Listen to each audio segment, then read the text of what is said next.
Why are we channeling Canadian fertilizer through American ports when we have our own gateway to Europe?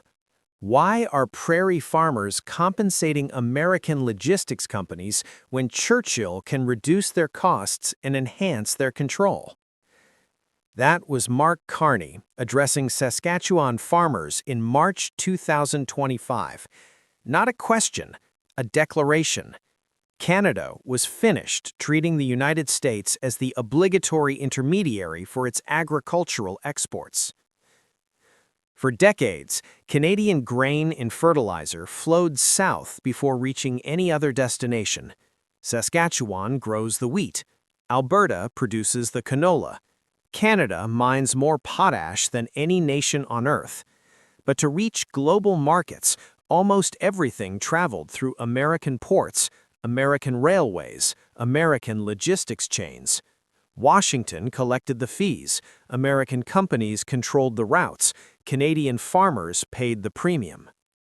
Then, Trump threatened tariffs on Canadian agriculture, 25% on grain, fees on fertilizer, threats to the entire export system that prairie farmers had built their livelihoods around.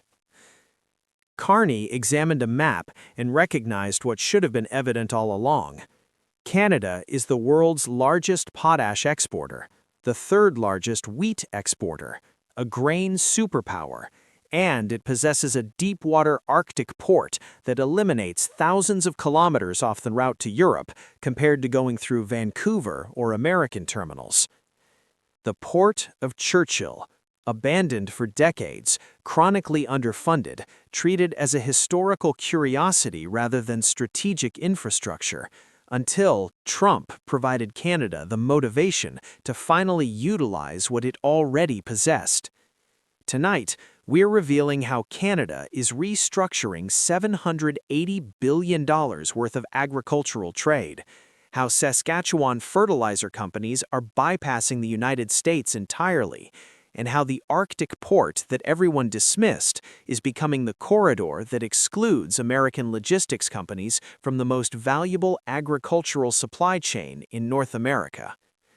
But before we explore this development, if you value comprehensive analysis of this caliber, hit that like button and subscribe to remain informed on the developments that genuinely matter. Let's begin with the economics. Canada is an agricultural superpower that almost nobody recognizes. The figures are staggering when you actually examine them. Potash supremacy.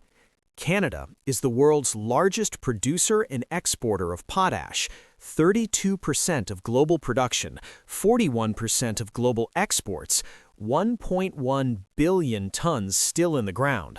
Potash is essential for fertilizer. Without it, global crop yields would collapse.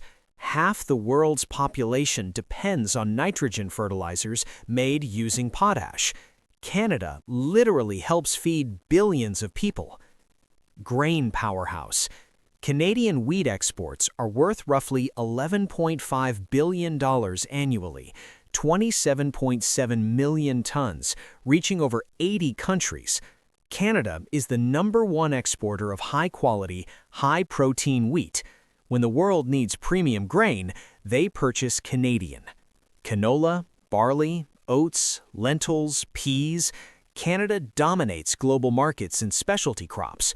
Total agricultural exports exceeded $99 billion in 2023 and are projected to grow by 3.5% annually. The infrastructure paradox.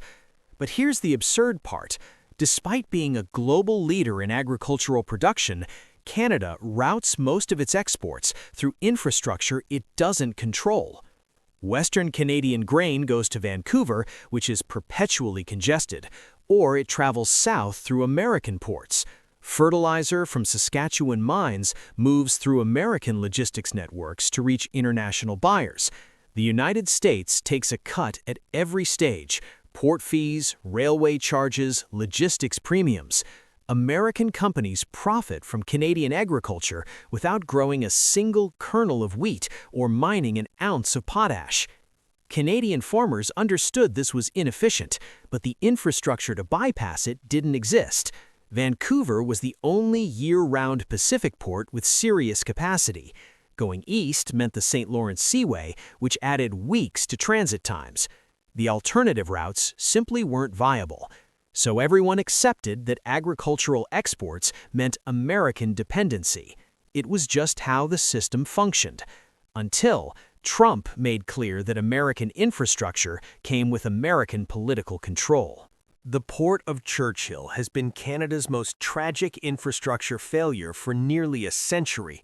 Built in the 1930s as Canada's gateway to Europe through Hudson Bay, rail-connected, deep-water capable, positioned to eliminate thousands of kilometers off shipping routes to European and Asian markets compared to going through Vancouver or American ports, it should have been transformative.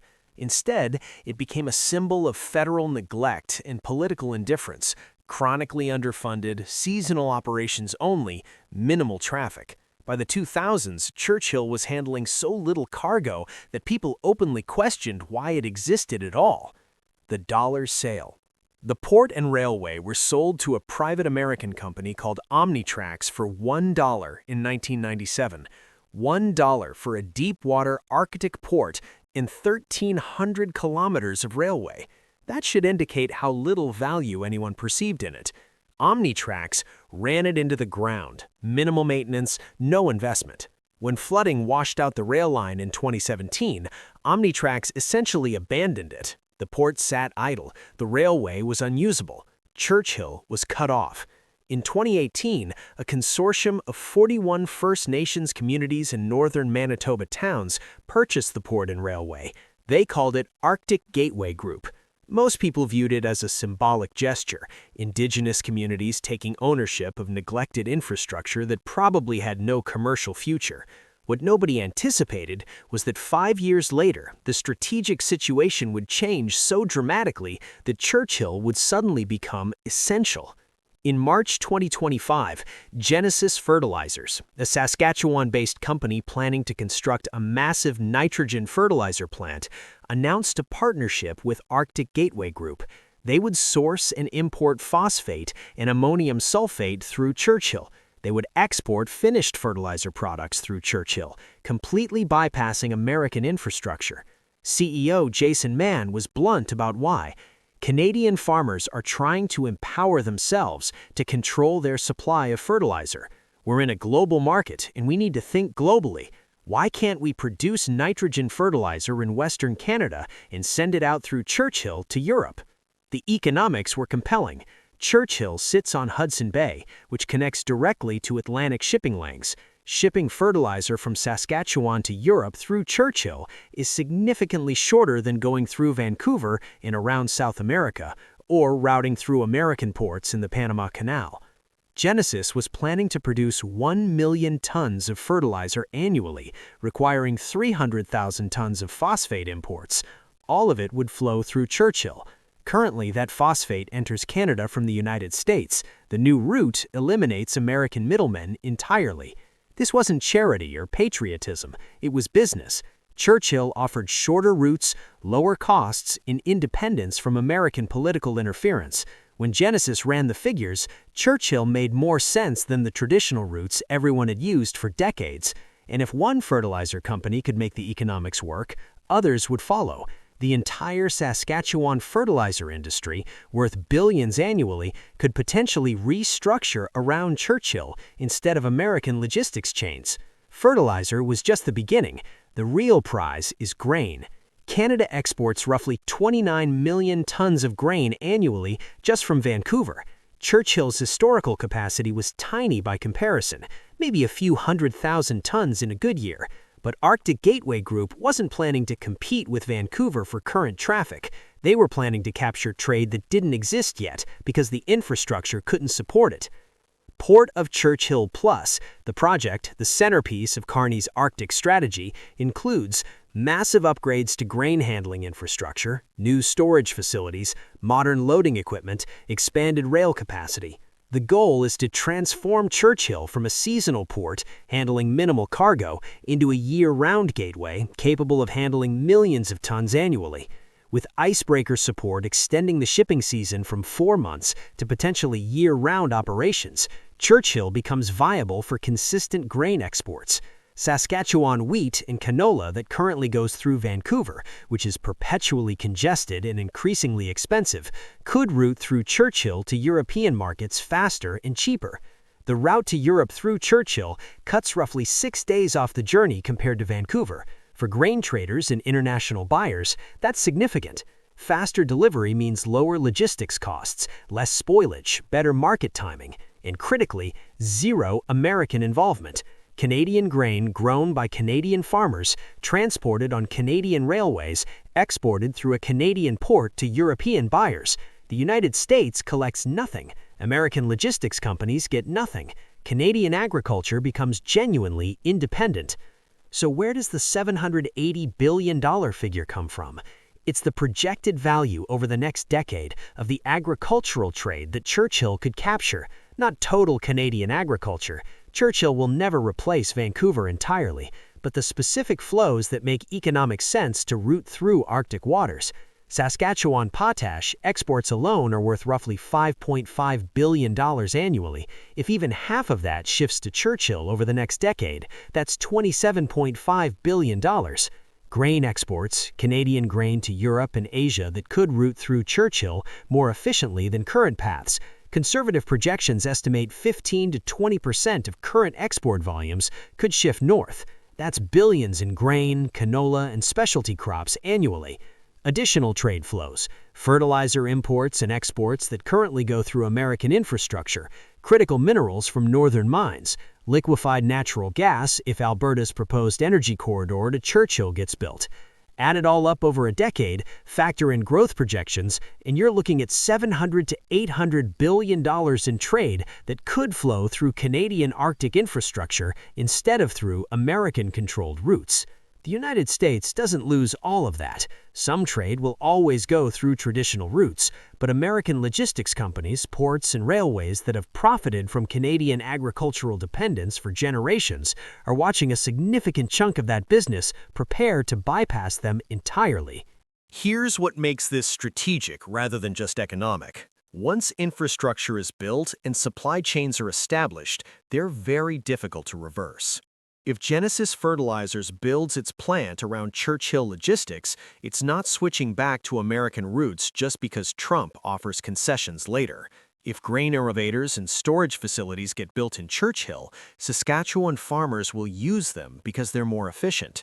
Infrastructure creates path dependency. The investments being made now will determine trade flows for the next 30 to 50 years, and the United States has no ability to prevent it. Canada isn't violating any trade agreements, it's not imposing tariffs or restrictions, it's simply investing in its own infrastructure and choosing to use Canadian routes for Canadian products. Trump can threaten tariffs on Canadian agriculture, but that just makes Churchill more attractive. The more he pressures Canadian farmers, the more motivated they become to find alternatives to American dependency. The irony is perfect. Trump thought agricultural threats would give him leverage over Canada. Instead, he convinced Canadian agricultural companies to invest billions in infrastructure that permanently reduces American leverage. Churchill isn't a guaranteed success. The challenges are real and significant. Railway vulnerability. The railway is flood-prone, built over permafrost that's melting due to climate change. Sinkholes and washouts are constant threats. Maintaining 1,300 kilometers of track through some of the harshest terrain in North America is expensive and difficult. Modernizing the port itself needs massive upgrades. It was built in the 1920s. The grain handling equipment is ancient. Modernizing it to handle contemporary volumes requires hundreds of millions in investment. Seasonal limitations. The shipping season is still limited without icebreaker support. Even with climate change making Hudson Bay navigable longer, winter access requires significant icebreaking capacity that Canada is only now starting to build. Labor and infrastructure. Labor and housing in Churchill are limited. Scaling up port operations means attracting workers to a remote community of 850 people. That requires investment in housing, services, and quality of life that don't currently exist. Historical skepticism. Politically, Churchill faces skepticism. For decades, Canadian governments have announced grand plans for the port that never materialized. Many agricultural analysts are cautious about assuming Churchill will suddenly succeed where previous efforts failed. But here's what's different now. The economics have changed. Higher shipping costs through traditional routes, congestion at Vancouver, political uncertainty with American infrastructure, climate change making Arctic routes more viable, and most importantly, actual private sector investment from companies like Genesis Fertilizers that are putting real money behind Churchill rather than just government announcements. The transformation begins. The transformation is already beginning.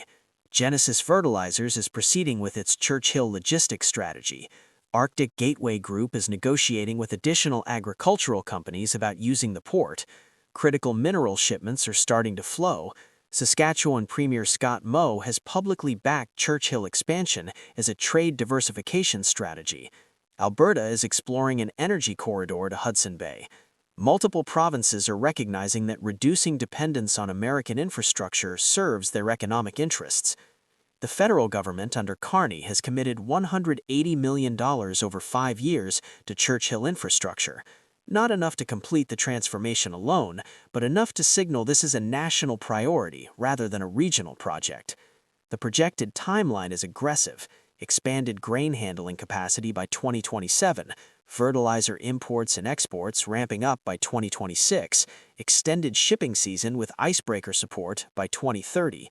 If even half of these plans succeed, Churchill becomes one of Canada's most strategically important ports within a decade, and American logistics companies watch hundreds of billions in agricultural trade permanently shift to routes they don't control.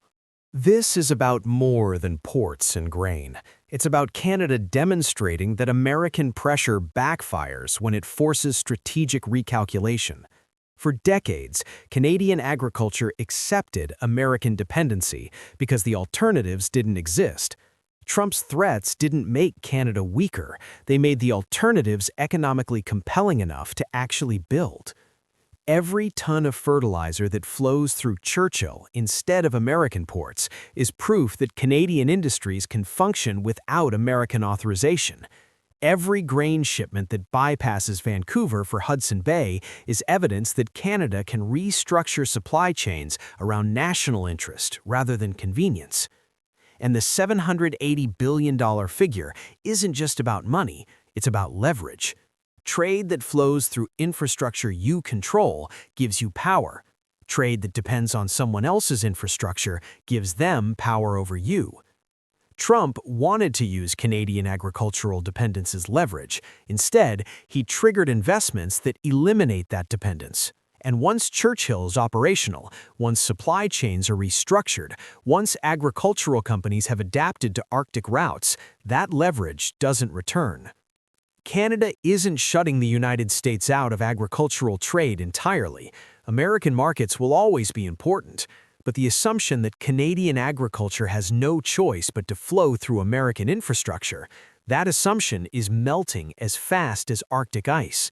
And every farmer, every fertilizer company, every grain trader who shifts to Churchill is proving that Trump's greatest strategic mistake was assuming Canada had nowhere else to go. The port that everyone dismissed is becoming the corridor that writes American logistics out of Canadian agriculture, and there's nothing Washington can do to stop it.